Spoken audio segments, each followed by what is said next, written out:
Welcome, beautiful people, and thank you for joining us on Till the Wheels Fall Off, a podcast by Two Folk Couple. I'm Matt. And I'm Paige. And we're here to inspire others, to bring you guys into our lives and tell you a little bit about our journey. Over 20 years together, we've learned a few things. We're going to work toward being the best version of yourself possible. We're going to dig into building a positive mindset, discuss mental health, addiction recovery, improving fitness, building businesses, and insight into what it takes to navigate life today.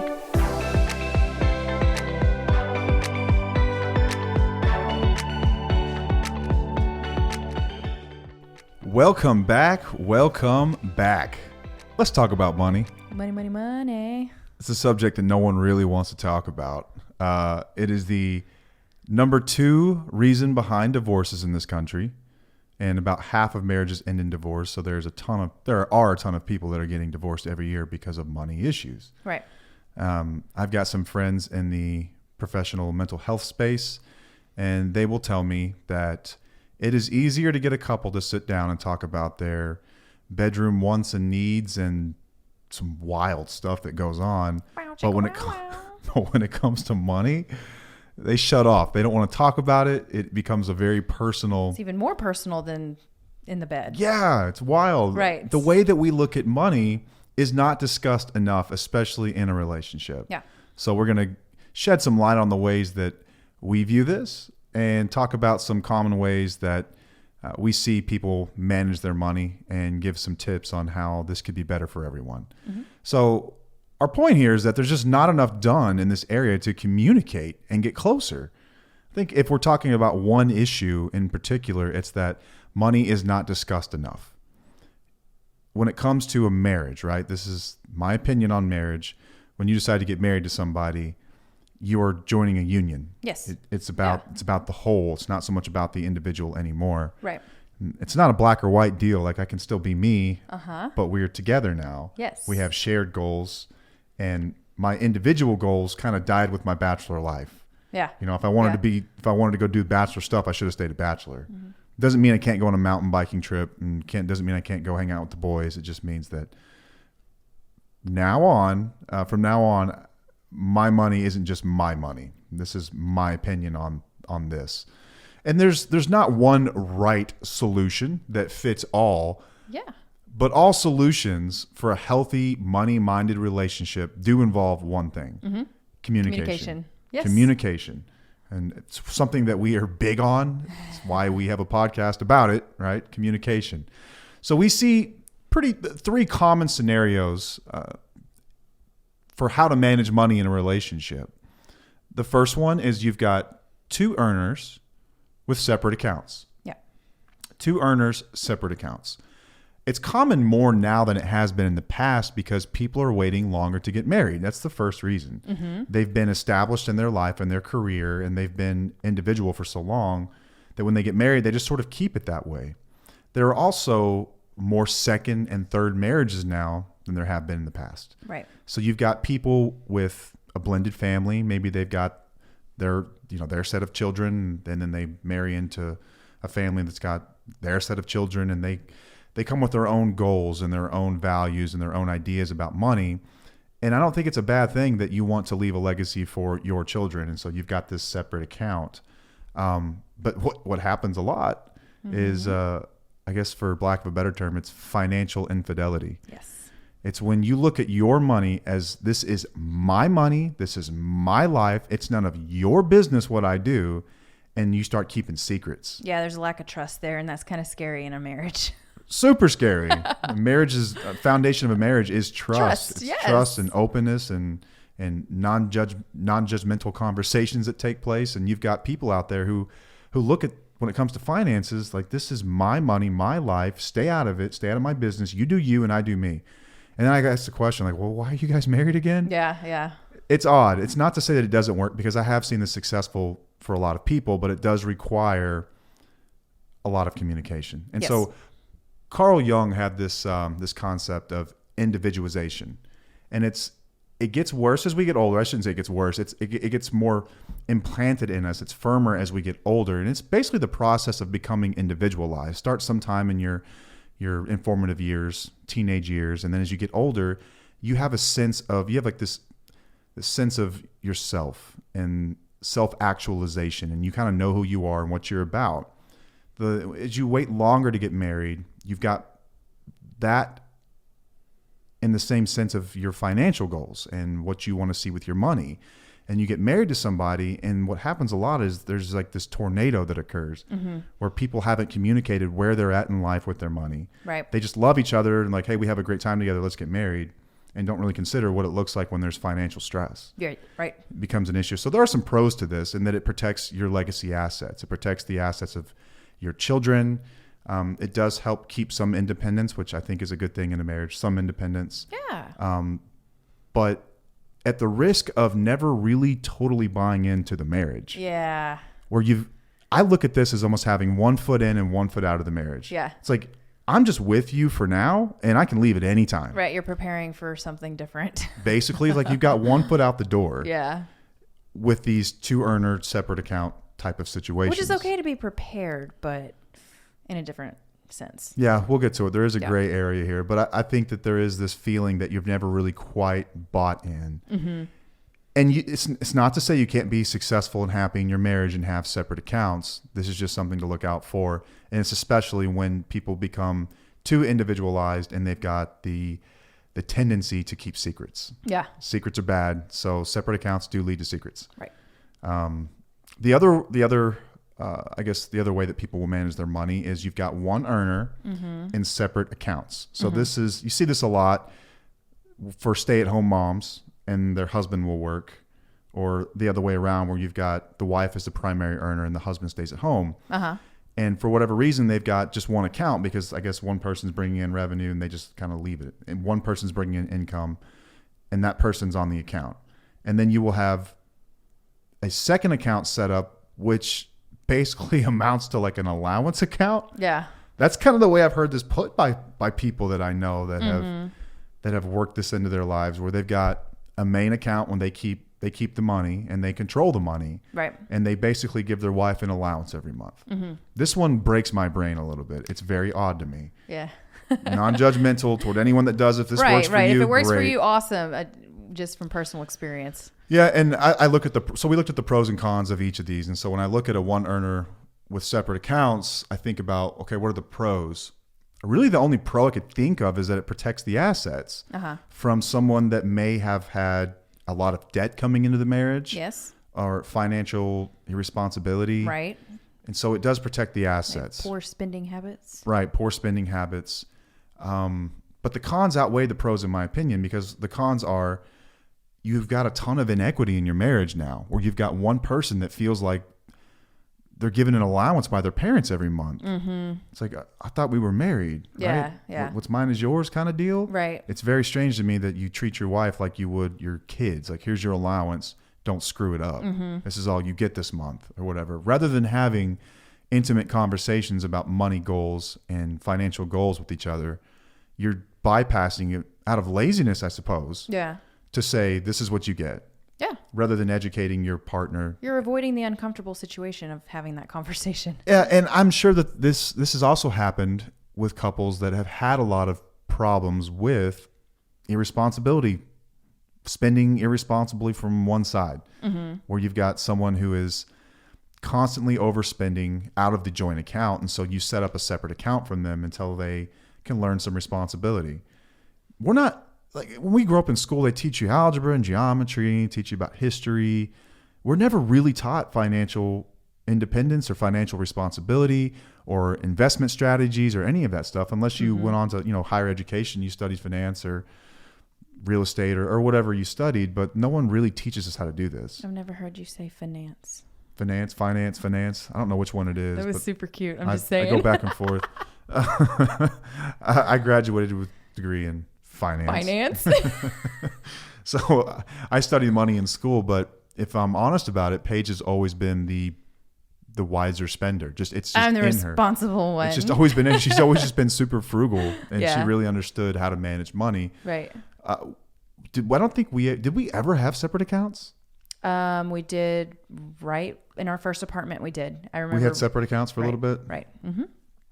I don't remember how that worked. That was so long ago. It was our second apartment that we got. I remember when we went to the bank and we got a joint account. I remember getting the account. We were about 19. But I don't remember what the situation, our financial situation looked like at the time. Like, was I overspending? Were you overspending? Was one of us like... We didn't have much, but I don't think that we were... I think you might have been overspending a little. You overspent for about 10 years. Yeah. And the reason is because And not just... didn't know any better. We weren't having conversations about it. Right. And I just sort of lacked it because I wasn't taught what financial responsibility looked like. Yeah. I knew how to work hard, and that was about it. Right. The other way you can work your accounts is one earner or two earners and a joint account. Mm-hmm. Joint accounts are dying. So we've done a lot of research leading up to this week. The stats were... they were mind-blowing to me. Yeah, a lot of people, things are changing, especially like with millennials and Gen Z. Like they don't value this idea that what's mine is yours, and not really. No, we need to combine. No, not so much. It's more about the individual. Right. But I think that when I look at the pros and cons of a joint account, as far as pros go, it forces conversations about money. Yeah. That aren't always comfortable, but you're better for them in the end. Yep. So for us, having a constant flow of communication about our goals, what we're after, and how we're going to get there, like it's constantly talked about in our home. Yes. And so Paige is a stay-at-home mom. It wasn't always this way, but you decided to leave your job, 8 years ago? 8 to 9 Almost years ago. 9 years ago. Mm-hmm. And a little bit of color and background on that. The reason is because at the time, you were essentially earning enough to pay for daycare full time. Yes. And so we looked at it like, well, that's a wash. Yeah. Okay. And everyone makes their own decisions on that. But that was our decision. We decided, okay, well, if we can survive on mine, we'll just focus on that. But at no point did I ever say, okay, well, now the money's mine and you do what I say. Never.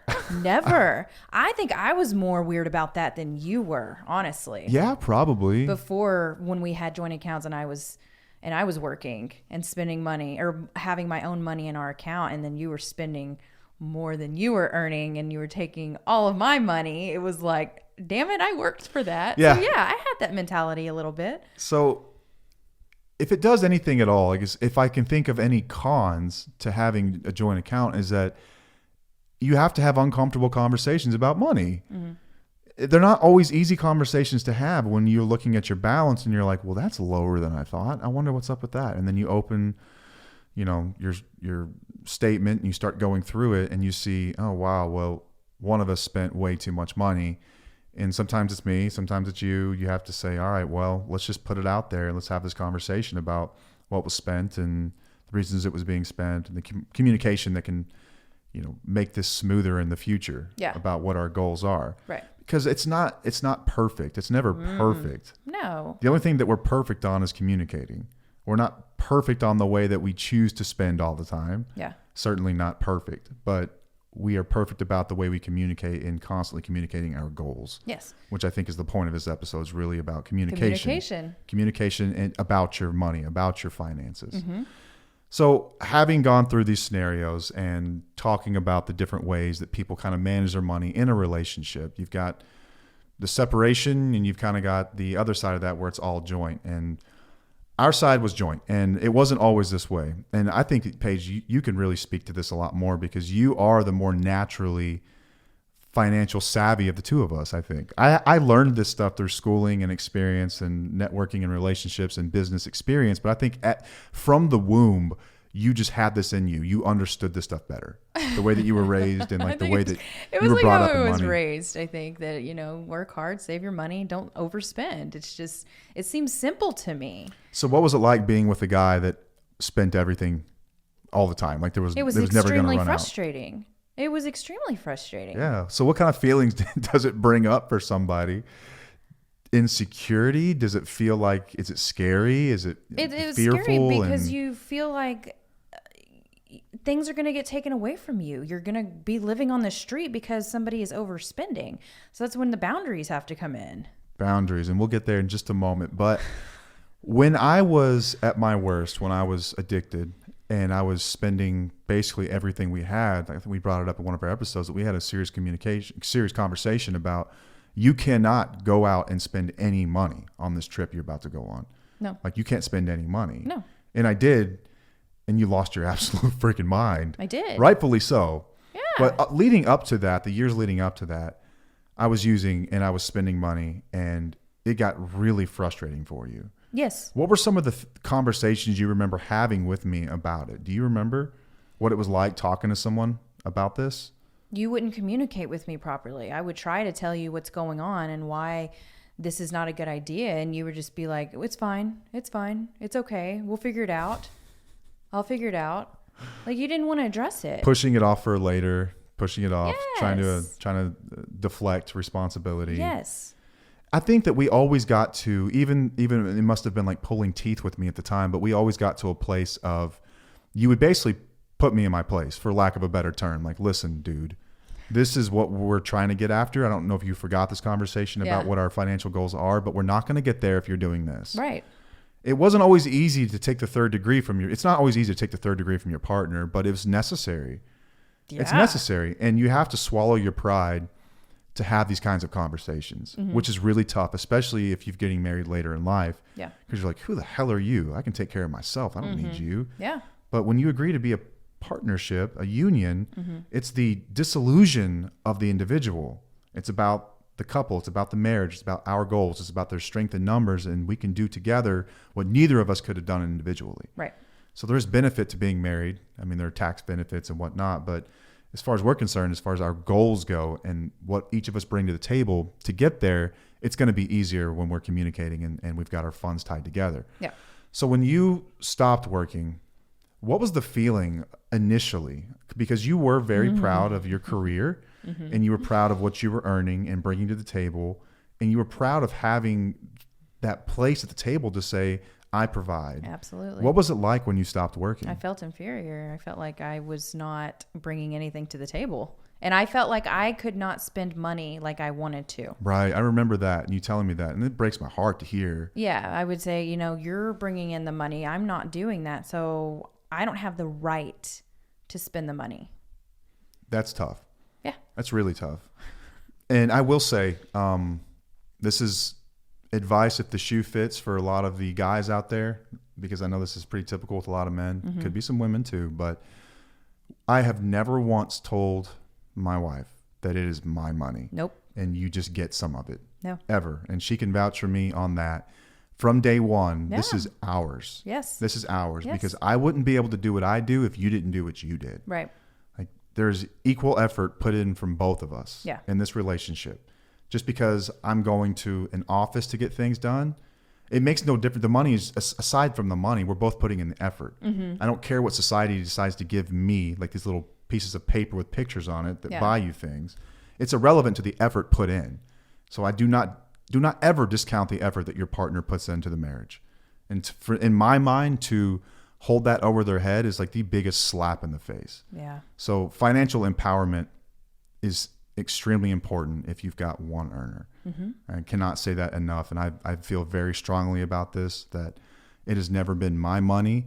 And if she wants to pull up an Excel spreadsheet and export all of our data into it and say, look at what you're spending on sneakers or something. Yeah, I'm just thinking of something I've done that before. And I have to sit there and take the medicine because she's not wrong. Yeah.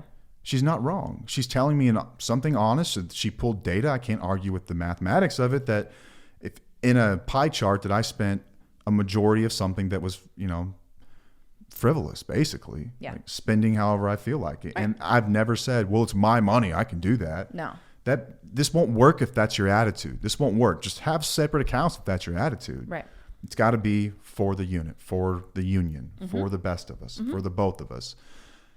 Another reason for this episode, because we were talking about just, what are some common relationship issues when it comes to money, is part of my job is preparing economic reports for customers and internally as well. It's important for me to know where the economy's headed. It's important for my customers to know because a lot of them are in manufacturing. And there could be some signs of the economy that I see first as a leading indicator in freight that they may not see. That's another way to say that I read a lot of economic reports. So I kind of checked out for a moment. I'm sorry. I'm sure a lot of people did. But anyway, I read about this stuff a lot. The current savings rate is 2.4%. Right. It's the lowest it has been since 2005. That blows my mind. People are not saving money. No. Not at all. The average American takes on about $5,800 of credit card debt monthly, and over 50% of those carry that balance into the next month. So revolving debt is up 20% year over year. So revolving debt is the credit card debt.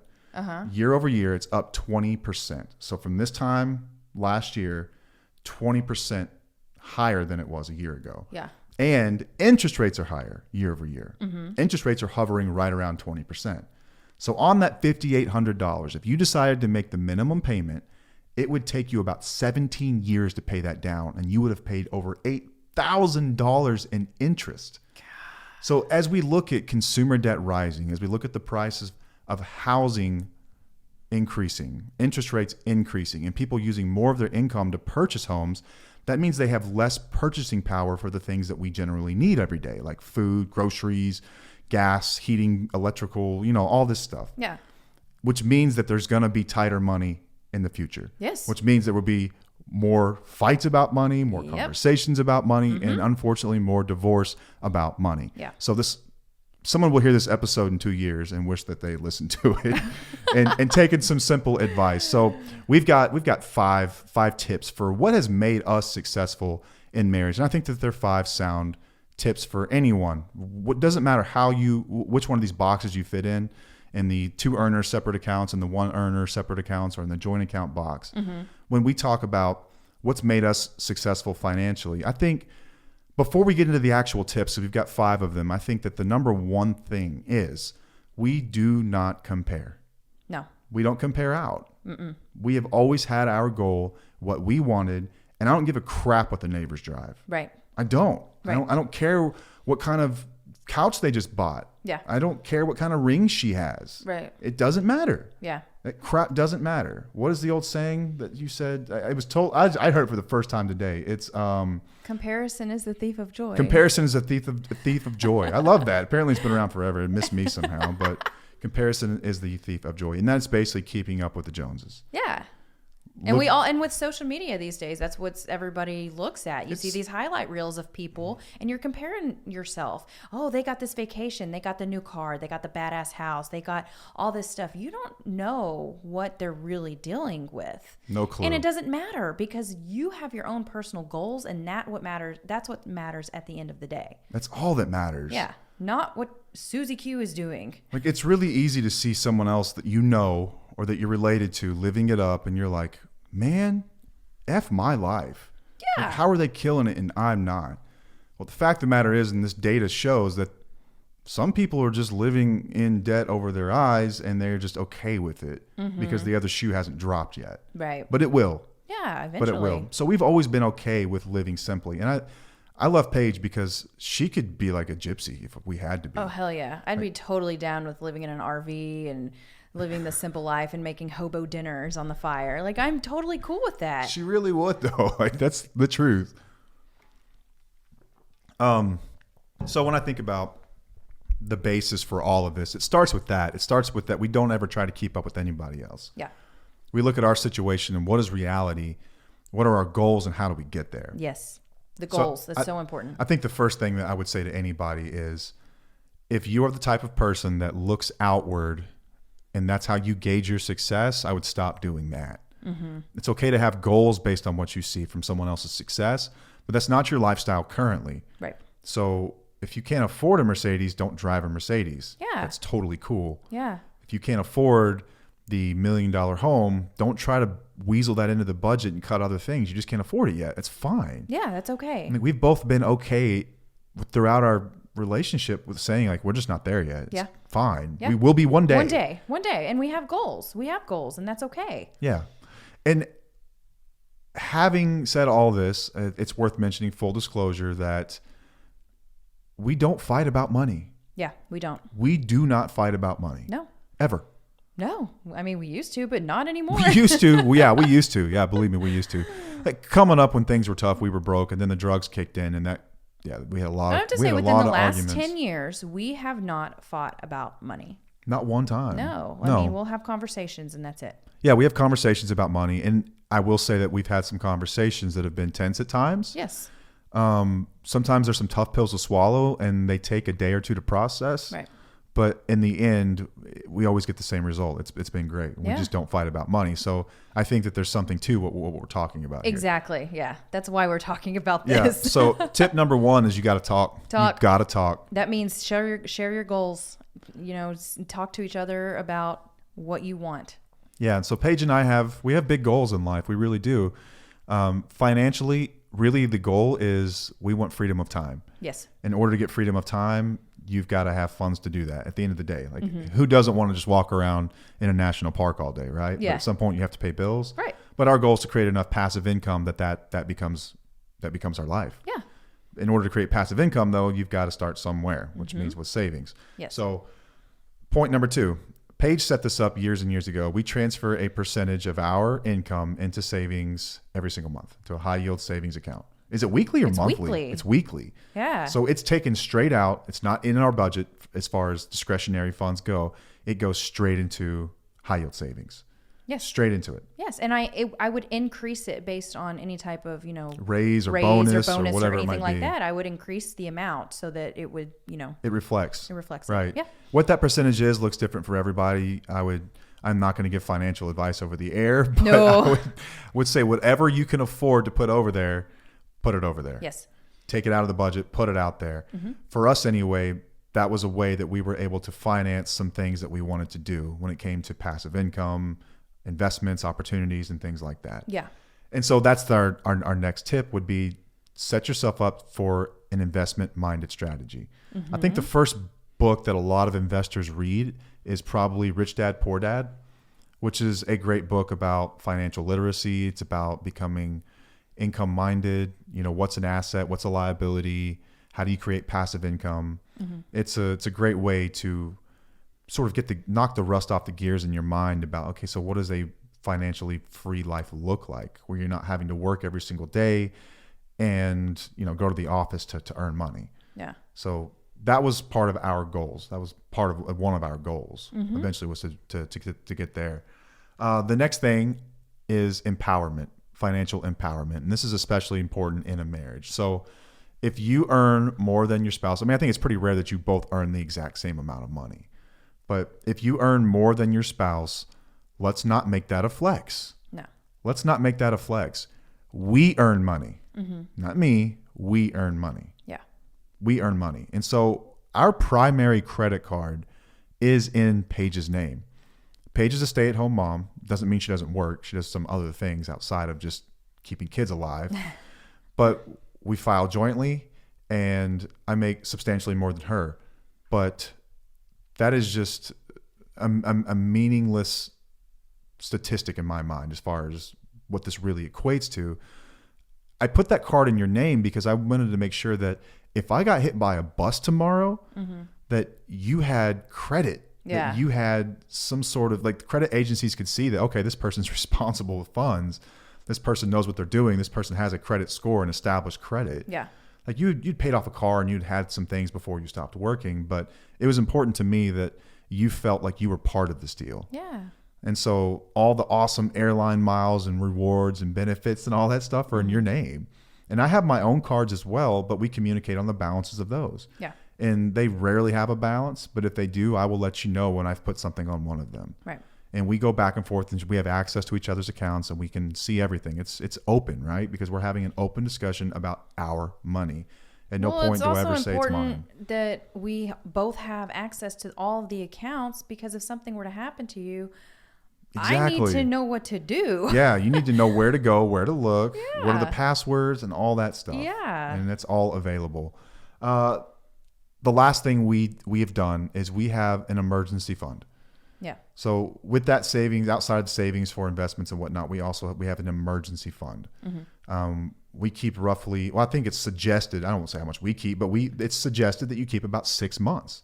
Living expenses. So this is something that, so we were kind of at a crossroads a couple of years ago about what the future would look like for us career-wise.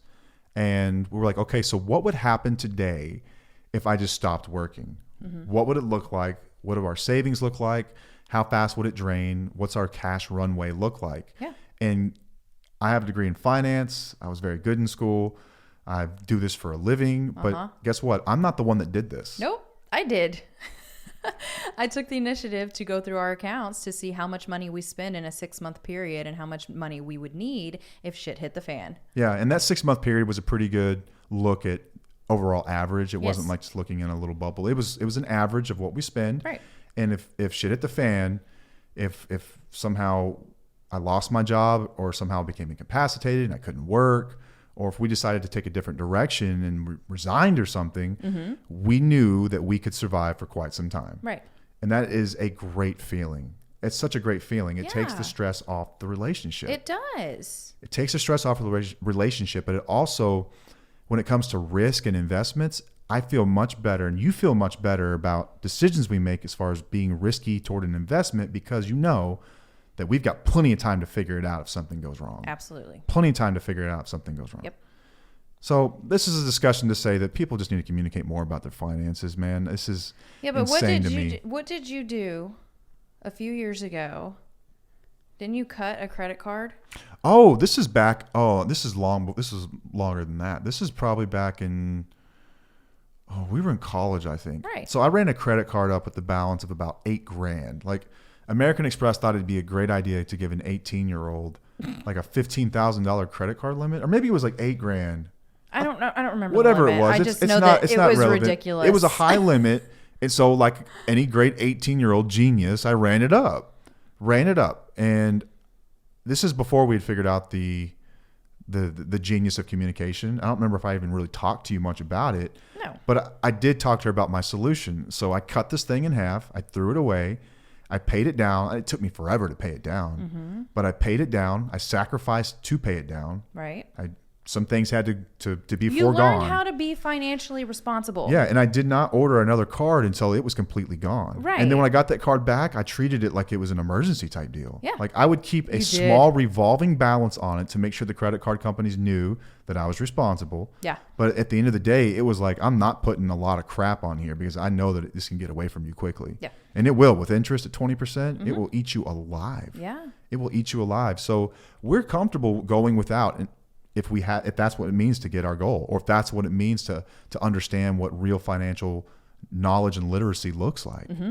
But it doesn't happen right away. It takes intention. It takes intentional conversations. It takes research. It takes some know-how. And there's plenty of resources out there these days. Yep. You can hop on YouTube and become a financial genius in like a couple of weeks, I think. Yeah. You know what I mean? Yeah. So I think that's all we've got on this one. We'll have some cool digital content on this, and I'd like to hear where everyone else is with this too. We'll put some interesting polls up. I want to see what get the temperature in the room, see how many people we've Right. upset with this. Yeah. But if you haven't already, check us out on our new YouTube channel. It's at @tufo_couple. I believe it's Till the Wheels Fall Off, and then it's _tufo couple. I could be wrong. We had to change things up because it was. If you don't know, check the show notes because it's in the show notes. Yeah, If there check you the go. description. You can also check us out on Instagram at @tufo_couple. That's TWFO_couple. On Facebook at @tufo couple, and on TikTok at @tufo_couple. We are on all the things. Yep. So until next time, I am Matt, I'm Paige. and we'll see you. Bye.